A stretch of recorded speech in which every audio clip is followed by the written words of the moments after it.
The era that springs to mind when I think of protest music is probably the anti-Vietnam War movement from like the late 60s. Just incredible scenes of literally millions and millions of people marching for peace and united, singing the lyrics to give peace a chance. Early 90s hip-hop over in the United States. Obviously the black community were oppressed pretty badly. Some hectic events happened, especially in LA, and like NWA, Dre, Snoop, but also on the East Coast as well, like Biggie and that. You know, they were talking about their struggles, about what was going on in terms of drug use, you know, dealings, things like that. The 90s, mostly because of the 90s hip-hop era, the birth of hip-hop as we know it, NWA and Public Enemy and what they represented and the struggles that they went through and the ability to then bring it out into a format that was so accessible.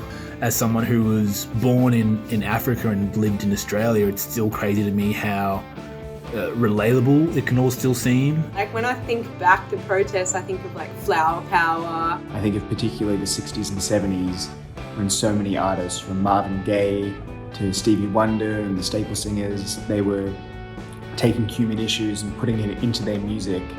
I grew up in the 60s and I was aware as an older child of protest songs, the times they were changing, you know, other Bob Dylan songs.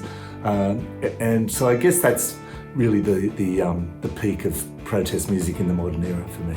The British punk movement, which is, you know, from the 70s, an era that I think about when I hear the words protest music, you know, anti-patriarchy, anti-conformity. I mean, you can look at songs as like landmarks in history, even like they talk about what was going on at the time, what people wanted to fight for, what they stood for, what needed to change in society.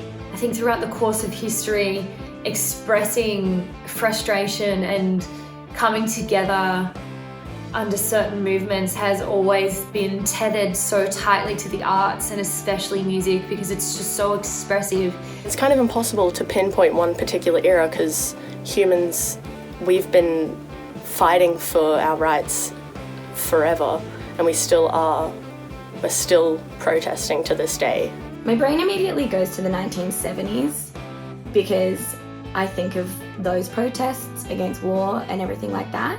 But when I really think about it, I think it would have to be right now. Because in this time in my life, personally, it's the most I've ever protested. It's the most I've ever stood up for what I believe in. So yeah, now.